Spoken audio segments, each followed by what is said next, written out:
Hi, I'm Danielle, and I spoke to Jesus. It sounds crazy, I know.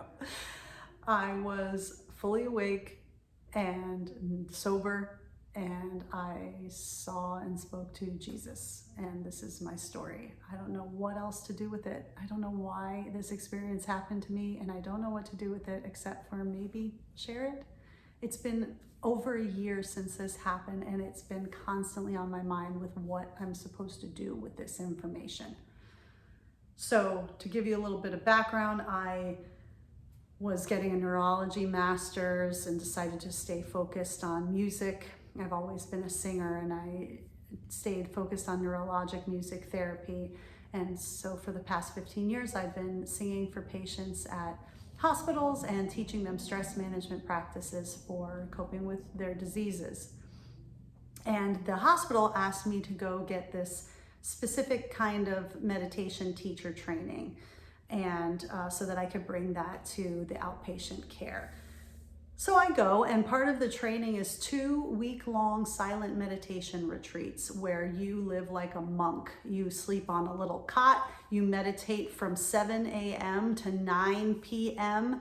Even when you're eating and walking, you are supposed to be practicing meditation. You're silent and without technology or books or writing for the whole time. It's very intense. And the first 3 days was agony. And I was going through a lot of inner stuff that I had to work through. And even when I felt calm, all of a sudden a shoulder would drop and an annoyance from 5 years ago would come to mind. And I'm like, man, was that stored right here?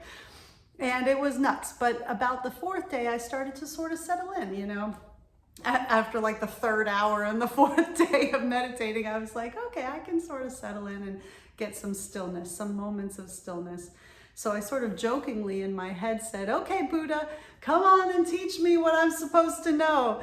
And I closed my eyes, and about 15 minutes later, as if seeing it with my eyes open, I see a man walking toward me that is like a Middle Eastern Arabic looking man. And I open my eyes and I'm looking around the meditation hall at all the other people, the 99 other people around me meditating. And I close my eyes again and he's there. It was the strangest thing that I've ever experienced. I close my eyes and there's a man standing right there in front of me, as if like a picture.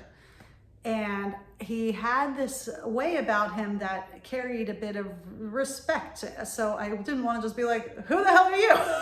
So I said, what should I call you? And he started talking.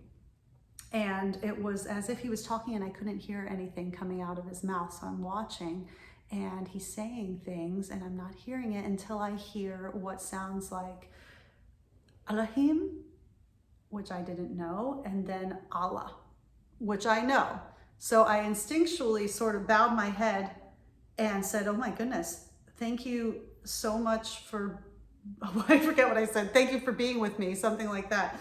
And he opened his arms and golden light streamed out from his chest, wrapped around me, and I had this overwhelming feeling of static electricity and warmth and love, and then this beam of light shot from my chest up to the heavens, and I was like this, sort of burst open. And to go back to the way he looked sort of Middle Eastern, Arabic, had dark hair like me, like that almost black, dark long hair, and a dark long beard, and intense eyes. He didn't really look sweet.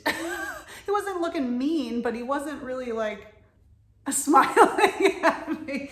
He was very intense, he was looking through into my soul. And that light was it cleansed my soul in that instant when it burst up.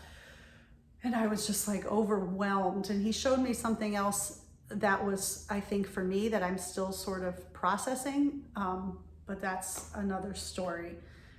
So I get out of the meditation retreat. I'm carrying this with me for 4 more days, and I call my husband right away, and he's like, how did it go? And I'm like, first things first, is Elohim another name for Jesus? And he was like, Elohim with an E is the oldest known word for God. And I was like, oh my gosh, He gave me 2 words. He gave me 2 names that I would have never used. I had never even heard of Elohim. I even mispronounced it and wrote it with an A, Elohim. And then Allah, I would never have used. I was raised Roman Catholic. I would have just used God or Jesus.